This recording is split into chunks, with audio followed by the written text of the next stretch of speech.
Kalau misalnya kita ngomongin ini ya, di masing-masing aset kelas kan ada kepalanya nih. Misalnya kalau kripto, kepalanya Bitcoin gitu kan. Ya. Kalau misalnya saham US, S&P 500 gitu misalnya. Kalau misalnya Ya. Indo, dulu kan Indo itu yang kita ngomongin adalah BCA gitu. Dulu ya. Nah, nggak tahu nih, makanya pengen minta pendapat yang punya 11 juta lembar kan.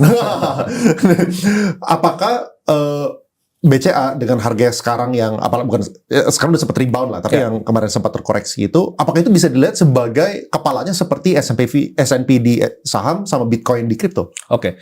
Apakah itu seperti S&P? Jawabannya berbeda, karena S&P itu kan bobot besarnya di Magnificent Seven tadi, di mana itu adalah teknologi company. BCA itu bukan teknologi company.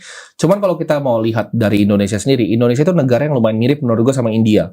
Walaupun teknologinya belum berkembang seperti India, tapi menurut gue demografinya belum sebesar India. Ada kemiripan tapi dengan India. Di mana negara-negara seperti India atau Indonesia, saham yang nanti akan paling besar itu selalu bank.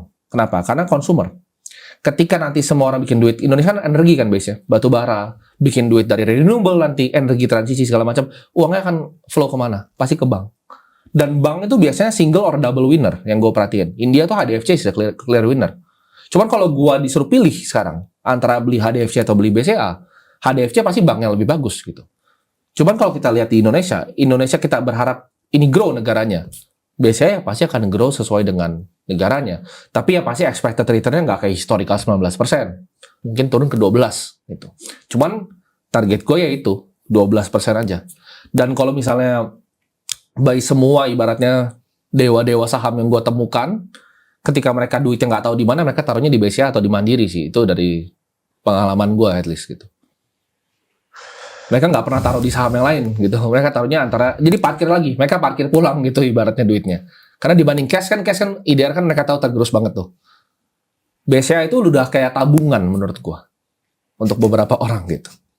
Dan dengan dividen reinvested mungkin bisa di atas dari 12% harusnya. Cuman poinnya gue beli BCA bukan itu sebenarnya. Oh, oke. Terus lumayan itu bisa nambahin SPT nanti ketika dia naik. Buat penambahan SPT juga bisa. Karena kan sama Indo pajaknya final dan bagus.